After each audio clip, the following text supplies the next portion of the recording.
amazing is happening inside these metal walls in Griffith, Indiana. And despite outside appearances, it has nothing to do with jumbo jets.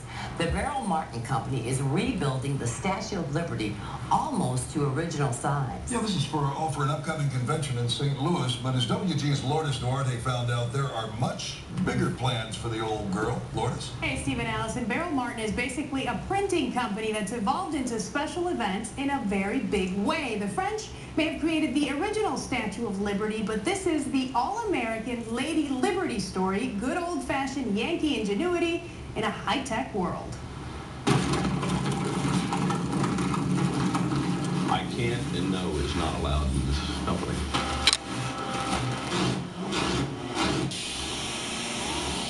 As long as we can think it up, we have the guys here that can make it happen. Frank Brummett is the mastermind. Chris Kaufman is his master sculptor. I'm all right. I'm all right. They have just 1 month left to transform 377 of these foam blocks into a Statue of Liberty. That's when she'll be unveiled before a crowd of 20,000 people from YTB, your travel business online. They wanted to do something more political for this year, and the first thing that came to mind was a statue. Frank decided to recreate her from head to toe. Slightly smaller than the original, but still quite an eyeful. 130 feet versus 151. Actually, we were going to go 155 feet because we wanted to outdo the French, but space didn't allow it. Even when you're standing right next to her, it's hard to wrap your head around how tall she is. I'm 5'9", and that's just a third of her head.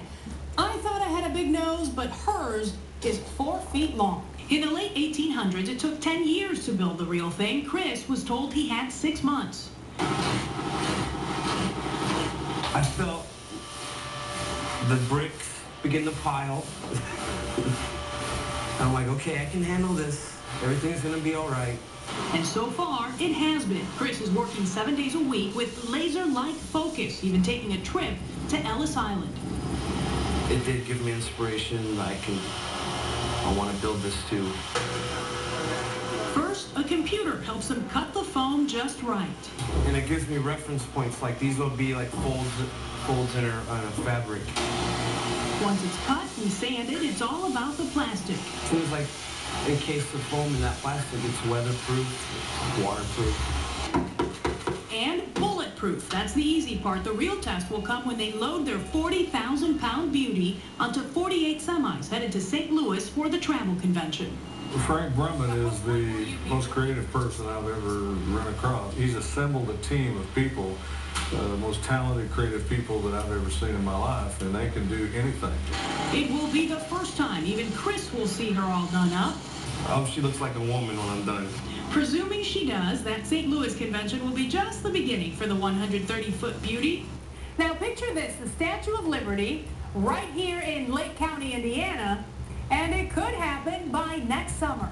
We want it to be a tribute to our fallen heroes who paid the ultimate sacrifice for them and their families.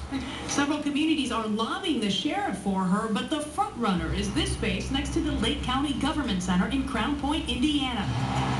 The plan still needs county approval and private funds, but it beats the alternative, the landfill. This Liberty just means too much, I believe, to all of us.